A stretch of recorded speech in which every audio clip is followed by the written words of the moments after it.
6 years ago, Robert Zemeckis' The Walk was released in theaters throughout the world, telling the story of a French wire walker named Philippe Petit, who wowed so many people in New York City by crossing a high wire between the World Trade Center towers in 1974. The film at the time was received very positively by critics and audiences, but unfortunately it underperformed at the box office. And now, not even a decade later, most people don't talk about it. And it's kind of a bummer for me because I think this film is very underrated in so many ways. This movie does have some problems. Some characters don't really get that much resolution, or it's kind of quickly breezed over, particularly the romance between Annie and Philippe. And the film's first half feels a little bit slow and feels in some ways like a very different movie. And in certain scenes, some CGI and green screen effects are pretty obvious, but really at the heart of this movie, it's a film about the event of this man walking on a wire between these two towers. But the screenplay by Robert Zemeckis and Christopher Brown do give the needed setup and payoff throughout the story,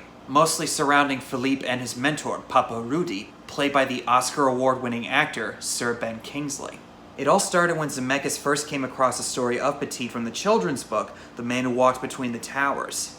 Zemeckis said publicly that he did not recall the event specifically at the time that it happened, but recognized the potential it had for a feature film, as he said in an interview with Deadline at the time. To me, it had everything that you want in a movie. It had an interesting character who's driven and obsessed and passionate. It had all this caper stuff. He was an outlaw, there was suspense, and he did this death-defying thing. And the only sort of notoriety that the event had itself, besides the children's book, was the 2008 documentary Man on Wire, which chronicled the events as it happened. I have yet to see the documentary, but as far as I can tell, this movie does remain pretty accurate to the actual events itself, almost to a T.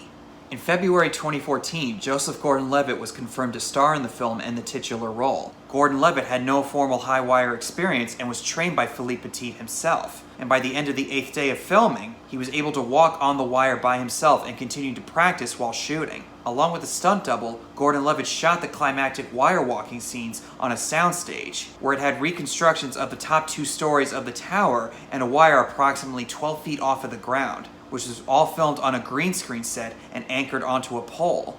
To learn more about what it was like, Gordon-Levitt also walked the distance between the 2 towers' memorial pools, which are located both where the towers once stood before the events of 9/11. And he had visited the tower's observation deck in the year 2001 during his first summer in New York City, and said in an interview with Hollywood Reporter, quote, "It was touristy, but I wanted to go do it. I remember it distinctly. It felt more like being in the sky than being on a tall building," close quote. Aside from the walking, JGL also learned to speak French very fluidly, particularly the Parisian accent, aided by the other French actors on set. Joseph Gordon-Levitt, I think, is a fantastic actor and one of my favorites personally, from Looper, Dark Knight Rises, his small appearance in Lincoln, 50/50, and one of my childhood favorite films, Angels in the Outfield. Back when I first saw this movie in theaters, it was a little off-putting to hear him speak with a French accent. I was able to roll with it after a while, and he perfectly encapsulates this eccentric nature that Philippe Petit has about him. Again, I haven't seen Man on Wire, but from what I've seen of interviews with Philippe Petit along with JGL at the time when the film was released, he's more or less exactly how he's portrayed in the movie. Very odd, yet a very enticing and inspiring and positive individual. And the film wisely does not portray Philippe as someone who's very haughty and doesn't do it for attention. He wants to do something that inspires people. He wants to enthrall people in order to be remembered by the world in a positive light. They show him as a street performer in Paris, and when he sees an article in a local magazine of the World Trade Center being built, he immediately recognizes, that's where I'm going to put my wire. And the first half of the film shows how he got inspired to do the wire walking when he saw Papa Rudy's circus act, which he witnessed as a young boy, and taught himself in his backyard how to walk on the wire properly, much to the chagrin of his own family. And one night as he breaks into the circus tent owned by Papa Rudy, is able to win his approval by showing how he can juggle and teaches him how to properly walk on the wire, which gives us some really great scenes between the two. No, I said do nothing. You're still doing too much. You look like a coward. Where's your respect? You didn't do anything. We also see how Philippe managed to recruit certain people, as he called his accomplices, for the coup, as he calls it. When he meets Annie, who becomes his girlfriend, or his photographer, Jean-Louise, and his friend Jeff, who teaches high school mathematics and turns out to be deathly scared of heights. Even when he arrives in New York City, getting close to the time that he actually wants to do the event, he he manages to recruit more people from the city, including Barry Greenhouse, played by Steve Valentine, who you might remember as the modeling photographer in Spider-Man 3. Okay, Gwen, I've got a secret. It's my copia. And is even the voice of the villain Flynn from Uncharted 2. And he also recruits other people such as Jean-Pierre, or JP in America, played by James Badge Dale, as well as Albert and David, Jean-Pierre's friends, the latter of whom turns out to be a pothead. Especially if that wire is really, really high. You get it? You mean high like you are right now? Okay, I see. And this for me is when he arrives in New York City that the film starts to get better, scouting out the location of the towers themselves, measuring the distance between the two buildings, recruiting people like Barry Greenhouse, who works in the 82nd floor of the one tower, is able to get certain people into the other building so that way he can plant his wire from one side of the area to the other, stepping on a nail in the process by accident, which causes some undeniable frustration and probably the most cringe-inducing scenes, similar to Marv stepping on the nail in Home Alone. What I also really like about this film is that it does address his doubts and his fears. Even though he's really determined to commit this really scary yet inspiring act, he does have a huge moment of doubt the night before the event's supposed to go down. When I confront the void, when it's time to step on the wire, I don't know if I'll be able to take my first step. You're hard to tell you what to do. Anyone who's had any form of success, odds are they've had some kind of doubts creep into their head. If someone says that they never had any doubts, they're either not being honest with you or they're just in denial. Even someone as determined as Philippe, I'm sure, had at least one doubt creep into his head. But in a way, I also think it's healthy. It gives you more of a motivation to accomplish what you want to do. Fear and doubt can really eat away at you, but it can also be a powerful motivator. And then the day comes when they sneak into the building and they hit some roadblocks along the way, where Jean-Pierre tries to talk that one guy into letting them go up the elevator, able to continue a normal conversation, similar to how some of my family members are and how I can be as well. Do you believe this SOB Nixon? It was up to me, that son of a bitch would be in jail the rest of his life. You sound just like my old man. He said this country went to hell in a handbasket the day Kennedy got shot. That's for goddamn sure. Ah, the politics of the 1970s. You know, I got this Greek neighbor below me, just eats lamb. Nothing but lamb. One aspect of the film that is a little bit weird, but it's also actually really cool, is when we see Joseph Gordon-Levitt on the torch of the Statue of Liberty talking to us, the audience, with the World Trade Center towers behind him in the background. It's a little bit odd that they would show it, especially throughout most of the movie between the beginning and the end, as he's telling us exactly what's going to happen next. Kind of loses me a little bit, but in certain moments, I think it actually works very well. And it plays into the fairy tale weird-like nature that this film has. And in a lot of ways, the movie embraces it, so I can't exactly fault the movie for it, but sometimes it's a little bit hokey. And very wisely, as the coup unfolds, as the day starts to get darker and the sun starts to go down, we see the same effect as Joseph Gordon-Levitt breaks the fourth wall talking to the camera. Not to mention the musical score by Alan Silvestri, who's a frequent collaborator with Robert Zemeckis. Doesn't really have any specific theme, like the Back to the Future theme or the Polar Express or Forrest Gump, but the piano notes that play throughout the film, I recognize it as part of the movie. And in other pieces of music that he has throughout, adds to the tension of the walking sequence, as well as the awe-inspiring wonder that the film presents when we see the towers up close. And as the sunrise starts to happen, certain scenes that play out that still wow me to this day is the mysterious visitor. This guy in a business suit who just happens to walk up onto the rooftop, looking out on the horizon, notices the wire out there, and then looks over at Philippe, who's carrying this big metal rod. They have a stare down, and he just nods and walks back down the stairs, never to be seen again. First viewing of this movie, I literally said out loud, "What?" And no joke, I looked it up. That actually happened, and never saw or heard from that guy ever again. One of those things that it just doesn't sound real, but it actually is. And it's hard to comprehend unless you actually experience it with your own eyes. And then the actual walk itself starts to happen. Philippe Petit experiences a moment of clarity and thankfulness, and he begins the walk across the wire. Annie and Jean-Pierre are down below, calling everybody's attention to the actual walk, and people just look up in awe and wonder. And then once he makes it to the other building, he feels a need to go back across again. Only then, to have the Port Authority and New York cops show up. Even though I do know that he survives, it still makes me shake and shoots my anxiety through the stratosphere. Even when I saw this, in IMAX mind you, back when it was released, I sat there doing this. Oh my God.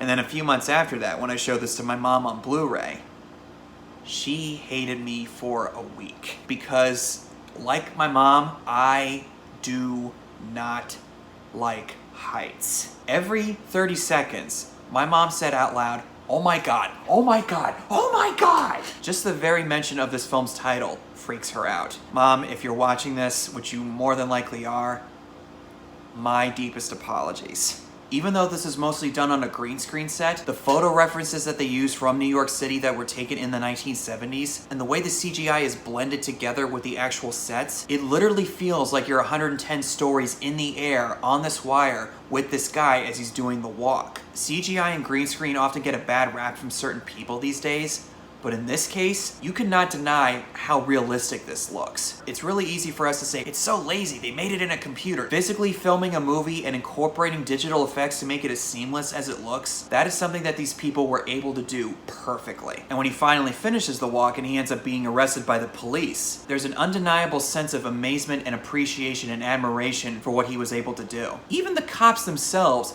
can't help but sing this guy's praises. The only debt that he gets to pay is by walking on a wire in Central Park for young children, which is only about maybe 6 or 10 feet off the ground. Which I talked to some people at the time, how exactly is that illegal, what he did? And from what people have told me, he was basically endangering not only himself but other people, because if that wire snapped, it could have seriously hurt someone. Yeah, okay, I can't really argue with that, but still, what he did was undeniably, indescribably amazing. Nobody can dispute that in my book. And as I watched the movie again recently, I just couldn't help but say, Oh my God, you crazy son of a bitch.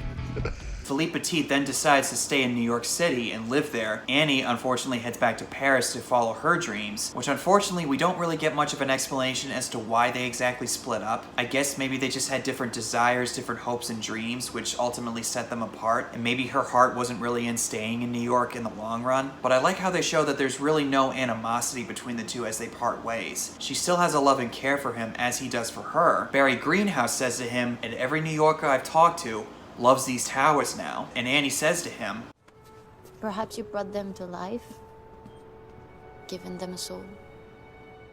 Which brings me to my final point. Nowadays, when we think of the World Trade Center towers, it often comes with a tinge of tragedy and sadness. The events of 9/11 unfortunately have overshadowed the history of the World Trade Center. Even today with the new buildings that have come up, there's still this aura of tragedy that surrounds it. Now, undoubtedly, it's important for everybody to remember the events in order to help us prepare for what could possibly come in the future. We don't often see the Twin Towers portrayed in a positive light, especially in a post-9/11 world. In the 20 years since the attacks, when you think of the World Trade Center, most if not all people tend to think of 9/11. It's almost impossible not to. Most people don't tend to think of the wire walking event. And there's something to be said about seeing these towers portrayed in this movie, even though it's a CGI effect. And some of the shots of the towers, and particularly this one, is a little bit questionable. Seeing these two buildings as if they were actually there, I don't know about any of you, but at least for me, it never really ceases to put a smile on my face. I still remember the first time I saw the towers up close. In 1997, my uncle graduated from the police academy, and as we were heading home, my dad drove us right by the Twin Towers and said, "Joe, look up." And I looked up out the car window and saw the buildings towering above me.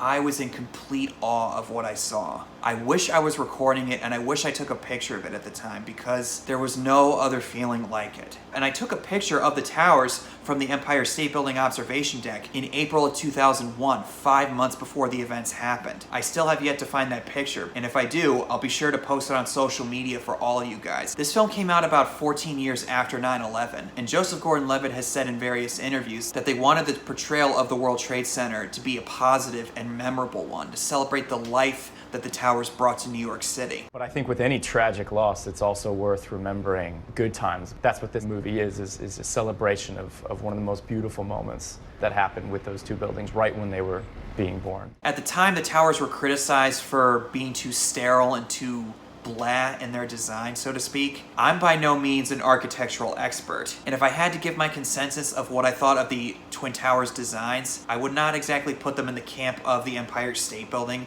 or the Chrysler Building. But even before the events of 9/11, it was almost impossible not to think of the Twin Towers when you think of New York City. And when I think of New York City, I think of the Empire State Building or the Statue of Liberty or the Brooklyn Bridge or various other things. But the Twin Towers in particular, a lot of people had a tendency to associate them with New York City. And in a lot of ways back then, and even today, they are still considered one of New York City's trademarks. And in their own distinct way, they had a sense of personality to them that whenever you saw them, at least for me, my eyes were so laser focused on them. Not just because of their heights, because how awe-inspiring I felt whenever I saw them. I get the same feeling from the Empire State Building or the Statue of Liberty, but the Twin Towers, it's really hard for me to put into words how I felt about them back then, especially now when I look back on it, which plays into the film's ending. This, I think, is such a beautiful tribute and recognition of the events of 9/11 without being so overt that the events actually happened. It would have been really easy for the filmmakers to make some kind of closing text saying,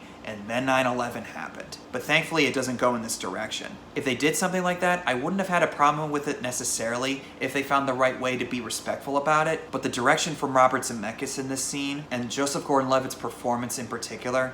And he wrote on it, forever.